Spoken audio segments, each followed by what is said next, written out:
முருகா வெற்றிவேல் முருகா. வேலுண்டு வினையில்லை, மயிலுண்டு பயமில்லை. என் அன்பு தங்கமே, யாரின் அழைப்பிற்காக காத்திருக்கின்றாயோ அவர் பெயரை மனதில் நினைத்து கொண்டு இப்பதிவை முழுமையாக கேள். கேட்டு முடித்த 1 மணி நேரத்தில் அவரிடமிருந்து அழைப்பு வரும், அல்லது அவரிடமிருந்து ஏதாவது ஒரு தகவல் யாராவது வந்து சொல்வார்கள். அவரை பற்றிய சில விஷயங்கள் தெரியும், சில உண்மைகள் புரியும், அல்லது அவராகவே உன்னை அழைப்பார். யார் நீ அழைக்க வேண்டும் என்று காத்திருக்கின்றாயோ அவருடன் எனக்கு பேச வேண்டும் என்று என் மனம் ஏங்கிக் கொண்டிருக்கின்றது. ஆனால் அவரோ என்னை அழைக்கவில்லை. இப்பொழுதுதான் இந்த வாழ்வின் இயற்கை என்னவென்று புரிகின்றது. வெயில் அடிக்கிறது என்று நிழலுக்காக மரத்தடியில் ஒதுங்கினால் மரம் முறிந்து தலையின் மேலே விழுவது போல் எல்லா இடங்களிலும் துரதிர்ஷ்டம் உன்னை துரத்துகிறது. உனது தேவைகளும் ஆசைகளும் மட்டுமே உன்னை இப்படிப்பட்ட நிலைக்கு இழுத்து சென்று உள்ளது.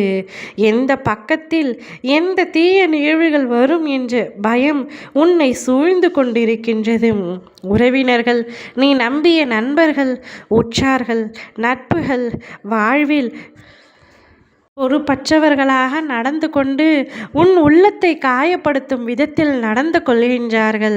அவர்களை நம்பி நம்பி நீ இப்பொழுது ஏமாந்த சூழ்நிலையில் நின்று கொண்டிருக்கின்றாய். இப்பொழுது ஏன் என்று கேட்க ஆளில்லாமல் தவித்து கொண்டிருக்கின்றாய். நீ யாரை நம்பினாயோ அவர்கள் இப்பொழுது உன்னுடன் இல்லை. நீ நம்பியது அவர்கள் உன்னை ஏமாற்றுவதற்காக. அவர்கள் உன்னை ஏமாற்றியது என்று புரிந்து கொள்ளாத உனக்கு இவ்வளவு காலம் ஆகிவிட்டது. ஏமாற்றத்தை தாங்க முடியவில்லை என்பதை தாண்டிலும் உனக்கு புரியவில்லை என்பதே மிகவும் கொடுமையான விஷயம். இப்படி நீ அடுத்தவர்களை நம்பி நம்பி ஏமாற்ற காரணத்தினால் இன்று நீ என்னையும் நம்ப மறுக்கின்றாய் தங்கமே.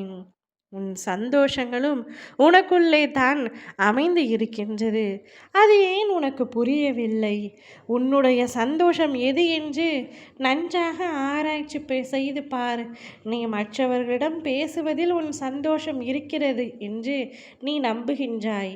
நீ மனதார ஒருவரை நேசிக்கின்றாய். அவர் ஒருவரே உன் வாழ்க்கையில் உண்மையானவர் என்பதை மனப்பூர்வமாக நம்புகின்றாய். அந்த ஒருவர் மட்டுமே என் வாழ்க்கையில் உண்மையாக இருந்தார்.